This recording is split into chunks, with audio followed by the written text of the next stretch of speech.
Bonjour à tous et à toutes, chers adhérents de BHC. Nous avons parlé la dernière fois de ceux qui se sont fait assassiner à la fête de Nova le 7 octobre. Et nous avons ramené les Gmarot. Mais peut-être que les Gmarot, nous les avons mal comprises.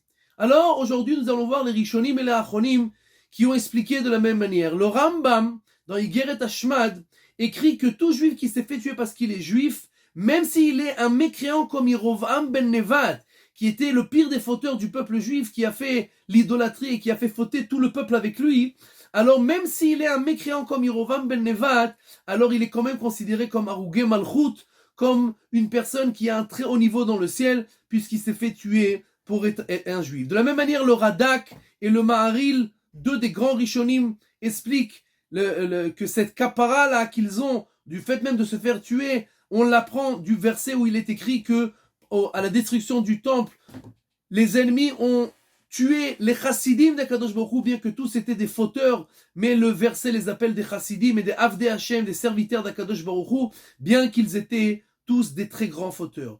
Et le Shulchan Aruch lui-même aussi dans Yoredea, le chapitre 340, qui explique là-bas que quelqu'un qui est un mécréant, et surtout s'il fait de l'idolâtrie ou qu'il s'est converti à une autre religion, alors on ne s'endeuille pas sur lui. Mais s'il s'est fait tuer, il n'est pas mort de lui-même, il s'est fait tuer par des non-juifs parce qu'il est juif, alors on s'endeuille sur lui et tous les achonim, le shach et tous les autres expliquent que puisqu'il s'est fait tuer, il a une kapara et donc on doit s'endeuiller sur lui. Et après les Rishonim, nous trouvons les Achonim, Ramaran Rabbeinu Ovadia dans Maor Israël, dans plusieurs endroits, Rabchem Shmuel Levitz, le Shomer Emunim, le Shut Mishneh Halachot, qui est écrit là-bas par rapport au Kdoshé HaShoah, les saints de la Shoah. Et il explique que ça ne change rien pourquoi ils se sont fait tuer, dans quelles raisons ils avaient eux. Est-ce qu'ils voulaient faire Kiddush Hashem? Il y en avait plein qui n'étaient pas religieux.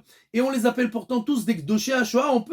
On peut discuter avec cet argument. Est-ce que vraiment on doit les appeler Kdoshé HaShoah? Quoi qu'il en soit, comme ça, il écrit par rapport aux sources que nous avons ramenées, il y a certainement place à les appeler Kdoshé HaShoah. De la manière, il voulait expliquer des gens qui se seraient fait tuer par des missiles, des Scud pendant la guerre du Golfe. Alors aussi, ils auraient été des Kdoshim, Baruch Hashem, il n'y a pas eu de mort. Mais s'ils avaient été tués, ça ne change aucune leur niveau religieux ne change rien par rapport à leur niveau qu'ils auraient atteint s'ils s'étaient fait tuer par un scud. Et donc nous voyons que tous les Rishonim et les Achonim parlent du même langage. Et quand nous avons posé la question au Rav Usher Weiss Shlita, pourquoi ce n'est pas juste? Alors il dit c'est comme quelqu'un qui fait tchouva. Quelqu'un qui fait tchouva, il a fait tout ce qu'il a voulu pendant toute sa vie et le dernier instant de sa vie, il s'est repenti et on l'accepte dans le ciel. C'est pas juste. C'est vrai, mais c'est ça les lois que Dieu a fixées. Et donc de la même manière, quelqu'un qui se fait tuer parce qu'il est un juif et seulement pour cette raison-là, alors, même si c'est un mécréant, il a une très grande place dans le ciel.